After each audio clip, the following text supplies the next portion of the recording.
오늘 은혜 받으실 말씀은 욥기 9장이 되겠습니다. 욥기 9장 1절에서 10절까지 말씀입니다.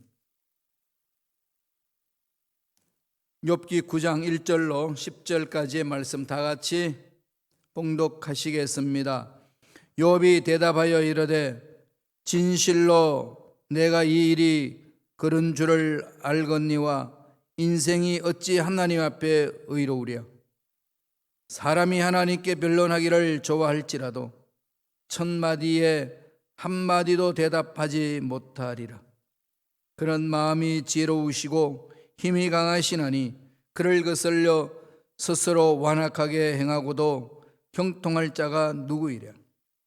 그가 진노하심으로 산을 무너뜨리시며 옮기실지라도 산이 깨닫지 못하며 그가 땅을 그 자리에서 움직이시니 그 기둥들이 흔들리도다.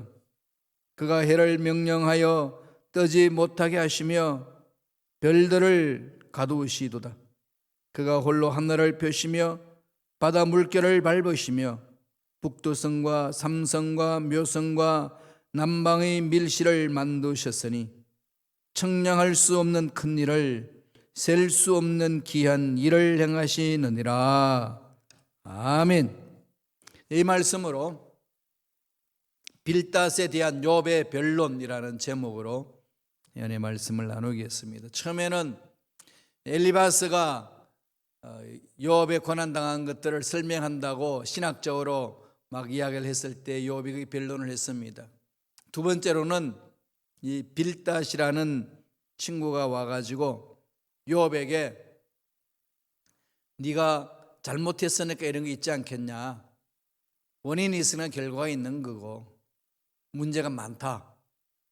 그러니까 예선조의 지혜를 따라서 네 삶을 돌아봐라. 살아계신 하나님이 그냥 고난을 주시는 건 아니다. 이러면서 욥을 공격해 나갔을 때 욥이 거기에 대한 변론을 해주는 것이 9장의 말씀입니다. 그래서 수아 사람 빌닷에 대한 욥의 답변이라는 겁니다. 빌닷이 어떻게 공격해 왔나 하면 자녀들이 죽은 것도 재산 빼앗긴 것도 네가 다 죄가 있었기 때문에 그런 거다. 자식들의 죄가 있었고 너의 죄가 있었기 때문에 이런 고난에 빠진 것 아니겠냐. 지혜자의 말을 들어야 되지 않겠냐, 이렇게 얘기합니다. 일반적으로 보면 그 말이 맞지요. 뭔가가 문제가 있었으니까 일이 일어난 거 아니겠습니까? 일반적인 사실은 근거해서 그 말이 맞지만은 우리가 알다시피 욥은 그런 상황에서 고난을 당하지 않는다는 것을 우리는 알고 있어요. 근데 욥도 이 세 친구들도 모르는 거죠. 영적인 세계가 무슨 일이 일어났는지 모른다는 겁니다. 우리 가만히 지켜보니까 여러분 어떤 걸 느끼세요? 참 바보다 그러죠. 이렇게 판단할 수 있는 힘은 어디에 있죠? 성경 속에서 처음과 끝을 다 말씀해 주시니까 우리는 이미 다 알고 있으니까 그런 거예요. 영적인 세계를 알지 못하면 세상 살아나가는 이 일들에 대해서 답이 없습니다. 그래서 늘 저와 여러분들이 영적인 눈을 떠야 되는 거예요. 늘 영적인 눈을 떠서 나를 바라보고 세상을 바라보고 문제를 바라보고 이웃을 바라보며 가야 됩니다. 욥의 지금 욥기에 기록된 그 내용의 기본은 뭘까요? 유대의 지혜 전통에 대해서 도전하는 거잖아요. 유대 전통이 뭔데요? 하나님께서 믿음이 있는 자들은 적절한 보상을 해주시는 분이시다. 하나님은 순전한 사람을 버리지 아니하시고 악한 자들을 붙들지는 않으신다. 붙들어주지 않고 보호해주지 않는다. 이게 기본적인 내용이잖아요. 근데 그 내용을 가지고 빌닷이 욥을 막 공격해 오는 거죠. 그럼 욥은 그 말을 듣고도 이해가 안 되지 않겠어요? 왜?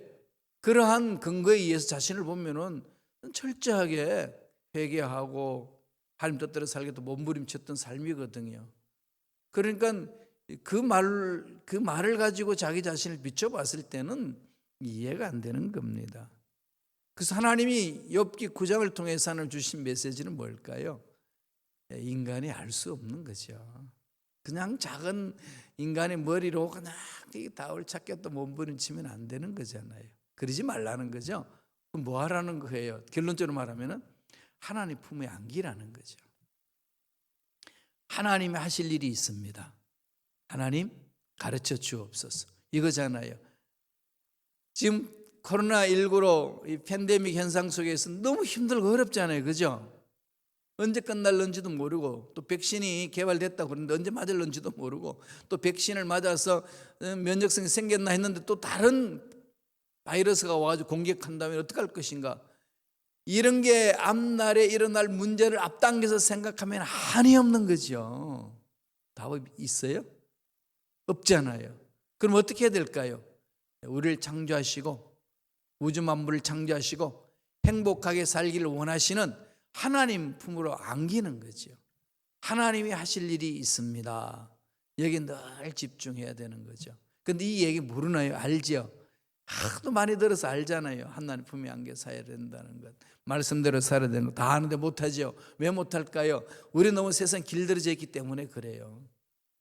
세상의 일들에 대해서는 정말로 너무 잘 알잖아요. 전문가들이잖아요. 그죠? 이건 뭐 특별히 생각하지 않아도 저절로 아는 거잖아요. 세상에 속해 있어서 세상에 살다가 보니까. 그러면 어떻게 해야 될까요? 훈련해야 합니다. 훈련.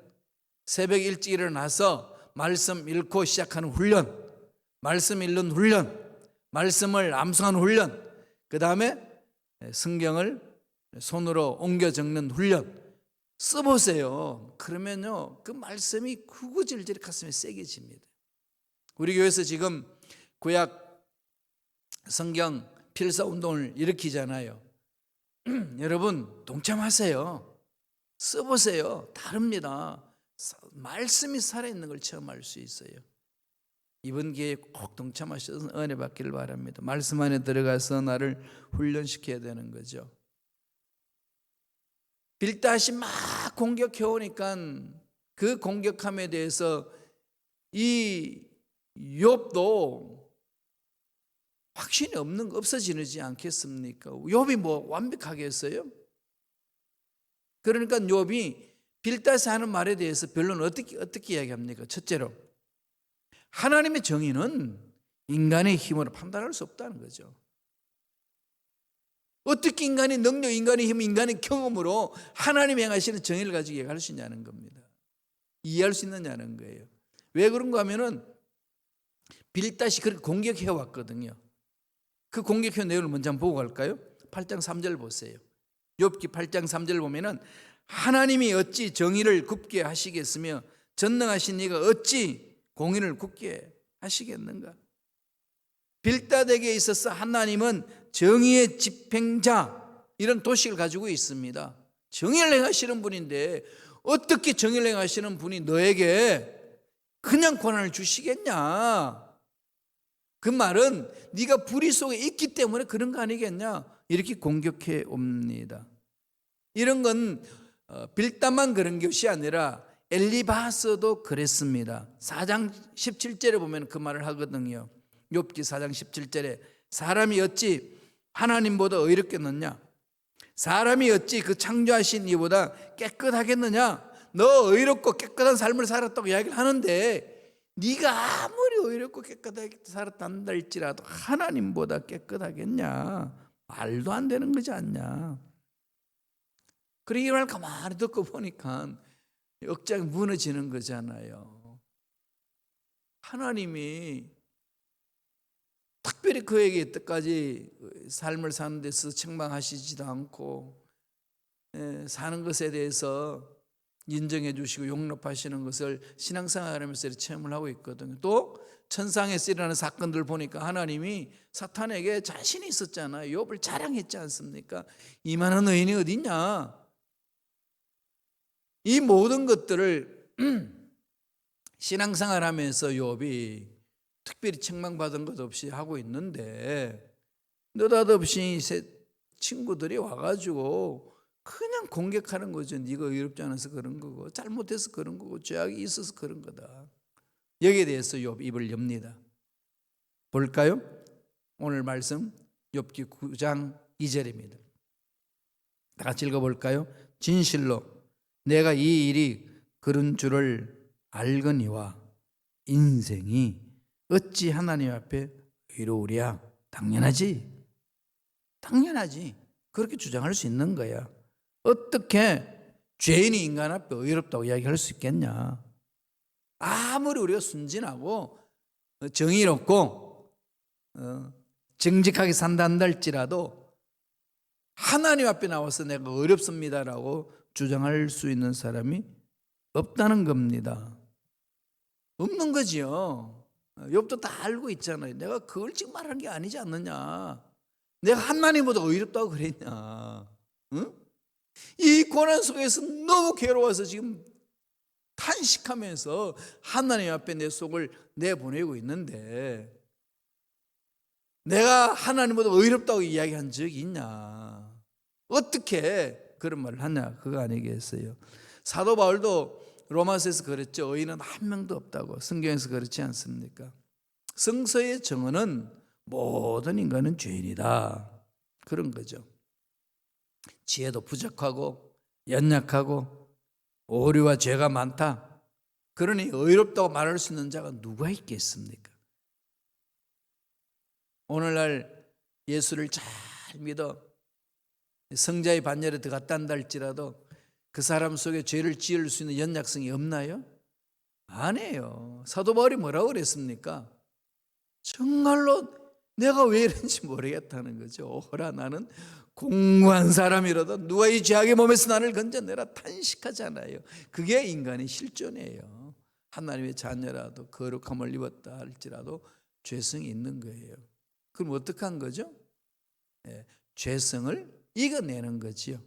말씀으로 이겨내고 성령의 능력으로 이겨내는 겁니다. 예수님을 구세주로 믿어 예수님이 내 인생의 주인 되게 하셨어. 내가 주인이 아니고 예수님이 주인이 되게끔 따라가는 거죠. 그러니까 우리 속에 있는 이 죄성에서 벗어날 수 있는 거 아니겠어요? 이겨내는 거죠. 죄성이 없어지는 거 아니에요. 안고 가는 겁니다. 그런데 그 죄성이 나를 지배하지 못하도록 하는 거죠. 무엇으로? 말씀으로, 성령으로. 그렇게 가는 겁니다. 이런 맥락에서 오늘 욥기 9장 3절 4절 한번 읽어볼까요? 다 같이 읽겠습니다. 사람이 하나님께 변론하기를 좋아할지라도 천마디에 한마디도 대답하지 못하리라. 그는 마음이 지혜로우시고 힘이 강하시니 그를 그슬러 스스로 완악하게 행하고도 형통할 자가 누구이랴. 안 된다는 겁니다. 온전할 수 누가 있겠냐. 네 말 맞다. 내가 그걸 주장하는 것이 아니라 하나님 앞에서 우리가 올바로 살기 위해서 몸부림칠 때의 우리의 삶의 자세는 우리가 할 수 있는 걸 최선을 다하는 거 아니겠냐. 그럼에도 불구하고 이런 이해할 수 없는 고난이 오는 것에 대해서 우리는 탄식할 수밖에 없는 거고 하나님 앞에 아프다고 외칠 수밖에 없지 않겠냐.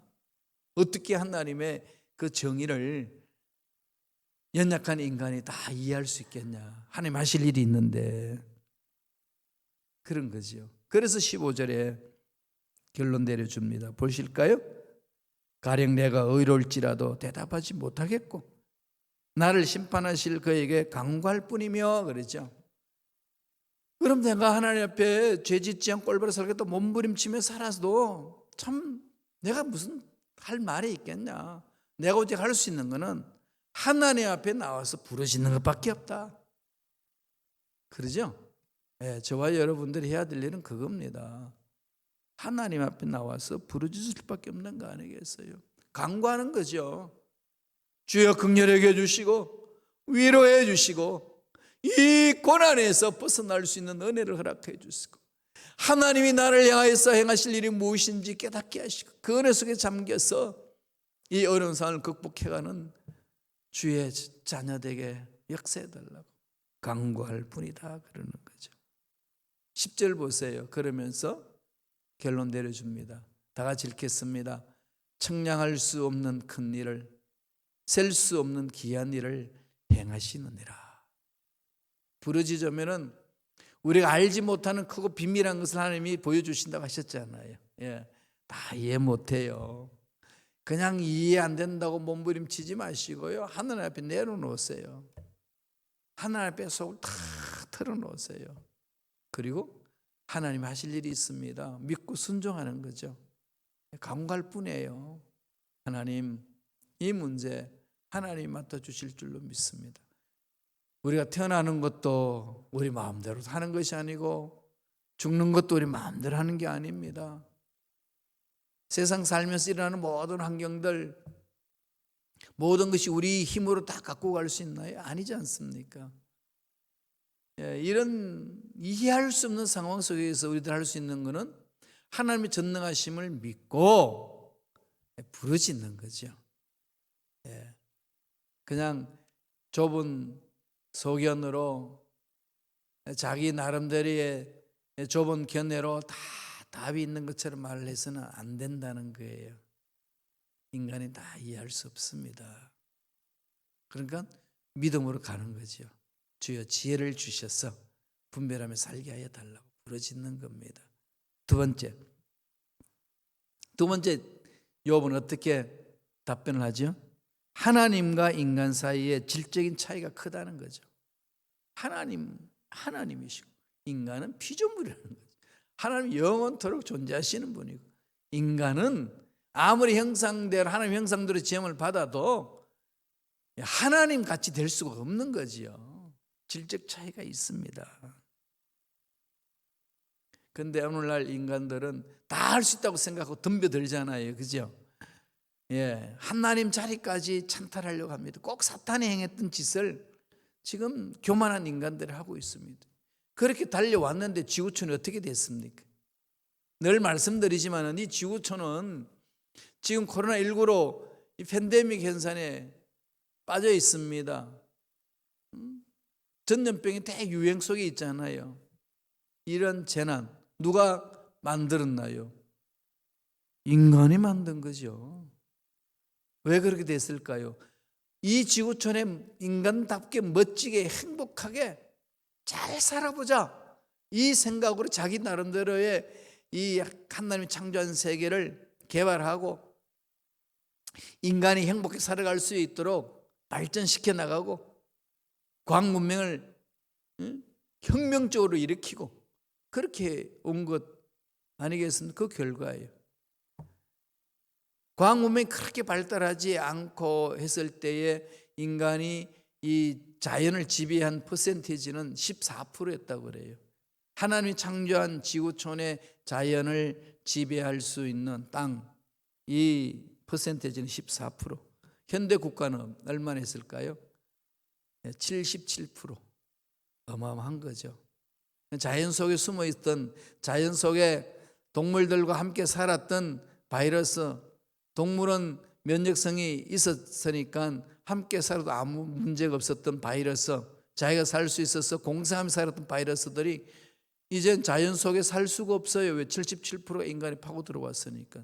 그러니까 자기가 살기 위해서 바이러스가 누굴 공격할까요? 인간을 공격하는 거죠. 공격하고 싶어서 했겠어요? 자기 살기 위해서 먹잇감을 찾는 거죠. 숙주를 찾아다니는 거 아니겠습니까? 그게 오늘 지구촌의 모습입니다. 잘 살아보세요 하고 출발했는데 결론은 망하는 길로 가고 있죠. 이게 탐욕을 가진 인간의 모습입니다. 그럼 이런 상황 속에서 우리들이 올바로 살기 위해서는 어떻게 해야 되죠? 하나님 품으로 오셔야 돼요. 우주 만물을 창조하시고 나를 창조하신 하나님의 선하신 계획이 무엇인지 뜻이 무엇인지를 찾아가야 합니다. 그래야 살 수 있어요. 안 그러면 우리 못 삽니다. 지구촌 안 돼요. 그래서 지금 이제 우주를 개발하고 그러잖아요. 지금 이 지구촌에서 해야 될 일은요, 바이오 시대로 열어갑니다. 바이오 테크닉이잖아요. 4차 산업혁명 시대가 열린 건데 얘는 총 연결사회거든요. 연결사회. 인간과 인간의 연결사회는 컴퓨터 다 있는데 이제는 뭘로 하죠? 생명체와 자연과 연결될 같습니다. 모든 사물과 연결 맺어 나가는 시대가 이제 펼쳐지는 거죠. 그것과 함께 어디로 갈까요? 이제 우주 시대가 열려집니다. 대비해 나가는 거죠. 그러려면 우리가 탐욕을 버려야 돼요. 하나님이 원하시는 것이 무엇인지를 찾아가야 됩니다. 자, 욥이 어떻게 이야기하나요? 9장 19절. 너무 답답하니까 이런 말을 하죠. 다 같이 읽습니다. 힘으로 말하면 그가 강하시고 심판으로 말하면 누가 그를 소환하겠느냐? 무슨 말일까요? 지금 나 이 억울함, 이해할 수 없는 이 고난, 차라리 재판장에 가가지고 하나님을 재판장에 모셔놓고 재판했으면 좋겠다. 그렇게 해서 나의 변론을 좀 하고 속 시원하게 판결을 받았으면 좋겠다, 이 얘기입니다. 20절에 이어서 이렇게 이야기를 하죠. 가령 내가 의로울지라도 내 입이 나를 정죄하리니, 가령 내가 온전할지라도 나를 정죄하리다. 힘들다는 거죠. 자기 스스로 자기 삶을 갖고 간다는 게 안 된다는 겁니다. 자기는 아무리 하나님 앞에 내가 의로운 자를 한다 할지라도 하나님의 의로움을 어떻게 우리가 닮아가겠냐. 당연히 나는 하나님 앞에는 죄인이다. 내가 온전하게 칭찬받아도 어떻게 하나님 앞에 나가서 온전하겠냐. 나 그거 재판장 앞에 가서 다 내가 토해놓고 그러겠다. 내가 그렇게 말한 거 아니지 않습니까, 하나님? 근데 이 고난의 문제를 어떻게 해결해야 됩니까? 정말 그러고 싶은 거예요. 그 답답한 마음을 토로할 수 있는 곳. 그러면서 2절과 33절에 욥이 이렇게 이야기를 합니다. 읽어보실까요? 다 같이. 하나님은 나처럼 사람이 아니신즉 내가 그에게 대답할 수 없으며 함께 들어가 재판을 할 수도 없고 우리 사이에 손을 얹을 판결자도 없구나. 중재자가 없는 거예요, 지금. 그죠? 하나님과 나 사이에. 이런 고난 속에서 뭔가 변론을 해서 하나님, 내가 완전히 의인이라고, 내가 온전한 자라고 그렇게 교만 떨면서 살은 건 아니었는데, 이 친구들은 나를 지금 그렇게 몰고 가고 있는데 난 그런 사람 아니지 않습니까? 그렇게 해서 하나님 앞에 가서 이렇게 이 중재자가, 변호사가 와가지고 자기를 좀 변론할 수 있도록 그런 재판장에 들어갔으면 좋겠다. 하나님과 자기 사이에 중재할 수 있는 중재자가 없다는 거죠. 하나님하고 자기 사이는 너무 질적인 차이가 크다는 거죠. 이게 말할 수 없는 거죠. 현대 신학자 중에 이제 소천하셨습니다만은 칼바르트라는 신학자가 있어요. 제가 독일 가서 공부할 때에 공부했던 그 대학, 본 대학에서 교수하신 분이에요, 칼바르트가. 나치를 대항해서 말씀을 선포했던 이 칼바르트였는데 나치가 추방해버렸죠. 그래서 스위스 사람이니까 스위스 바젤 대학 가서 이제 교수로서 인생을 마칩니다. 그분이 뭘 주장했냐면은 하나님과 인간 사이 질적 차이가 너무 크기 때문에 하나님을 이해시키기 위해서 어떤 비유를 통해 가지고 유비를 통해서 설명해도 그 하나님을 온전히 이해시킬 수 없고 만날 수 없다. 그럼 어떻게 해야 되냐? 하나님이 계시해 주셔야 된다. 하나님이 만나 주셔야 된다. 그때만이 우리가 하나님을 만날 수 있고 알 수 있다. 그거죠. 맞습니다. 어떻게 인간의 노력으로 하나님이 이런 분이라고 말할 수 있을까요? 하나님의 정의는 이런 거라고 말할 수 있을까요? 못하는 거죠. 하나님 은혜 속에 들어가는 겁니다. 오늘 우리는 성경이 있어요. 하나님의 말씀이 있잖아요. 하나님 어떤 분인지 계시해 주시는 말씀이 있으니까 이 말씀을 붙들고 달려가는 거죠. 이 속에 안 들어오면 하나님 정의와 공의와 사랑과 은혜와 능력을 어떻게 압니까? 모릅니다. 여러분 성경 덮어놓고 신앙생활을 하시는 분들은 신앙생활 하는 게 아니에요. 그냥 믿는 척하면서 생활할 뿐이에요. 빨리 여세요. 성경을 빨리 여시고 성경 속에 파묻히세요. 성경과 씨름하세요. 그 속에 하나님을 만나셔야 됩니다. 그래야 하나님을 우리가 만날 수 있고 능력을 체험할 수가 있어요. 그래서 내가 누군지를 압니다. 달려가는 거죠. 그래야 이 어렵고 힘든 이 상황을 하나님의 인도로 보살핌으로 이 힘들고 어려운 상황을 잘 극복해 나갈 수가 있습니다. 오늘 9장에서 친구들이 그 중에서 특별히 빌닷이 와서 정죄하는 내용이 뭐예요? 너는 죄인이다는 거죠. 그래서 벌을 받는다는 겁니다. 그래, 나는 죄인인데 내가 의롭다고 주장하냐, 온전하다고 하냐, 어떻게 하나님 앞에 그럴 수 있겠냐? 나 그런 거 아니다. 이런 거죠. 그러니까 좀 이 욥이 그러면 시시비를 좀 가려보자, 이 정도로 그냥 한 거죠. 욥도 지금 너무 답답하니까 그런 거 아니겠어요? 욥의 방법으로 시시비비를 가린다고 답이 되나요? 아니에요. 신앙생활은 뭐죠? 사랑 체험이에요. 사랑은 허다한 죄를 덮고 이겨내게 합니다. 사랑이에요. 하나님의 사랑을 체험하려고 해야 됩니다. 그래야만이 우리가 처해진 상황을 이해할 수 있고, 이해할 수 없는 고난을 당할 때 그 상황을 받아들일 수 있고 믿음으로 일어설 수 있습니다. 신앙생활은 뭐 하는 것이라고요? 하나님의 사랑을 깊이 체험하는 겁니다. 그 사랑을 체험하고 나아가면 이 힘들고 어려운 상황을 능히 극복할 수 있습니다. 용서할 수 있는 힘도 생기고요. 나 자신도 용서하고 너도 용서하고 우리도 모두 용서할 수 있는 사랑 공동체를 만들어갈 수 있습니다. 그런 은혜가 저와 여러분 삶에 넘쳐나기를 간절히 축원합니다. 기도하겠습니다. 하나님, 감사와 찬양을 드립니다. 오늘도 우리에게 귀한 생명 주셔서 새벽 예배 공동체에서 말씀 듣게 하시고 말씀을 통해 결심 결단하게 하시고 믿음으로 하나님의 살아계심을 체험할 수 있도록 기회를 주시니 감사와 찬양을 드리옵나이다. 예수 이름으로 미안하니 말씀에 서지 못하도록, 믿음을 갖지 못하도록, 하나님의 선하신 계획이 있다는 사실을 알지 못하도록 방해하는 마귀들은 떠나갈지어다. 모든 악한 마귀들은 사라질지어다. 병마도 떠나갈지어다. 모든 육체의 질병은 깨끗하게 남을 입을지어다. 악성 종양과 모든 암세포는 몸에서 떠나갈지어다. 치유해 주시니 감사합니다. 치매를 없애 주시고 치유해 주시니 감사합니다. 강건한 육체를 회복시켜 주신 하나님을 찬양합니다. 목 디스크, 척추 디스크도 깨끗하게 낫게 해주신 하나님을 찬양합니다.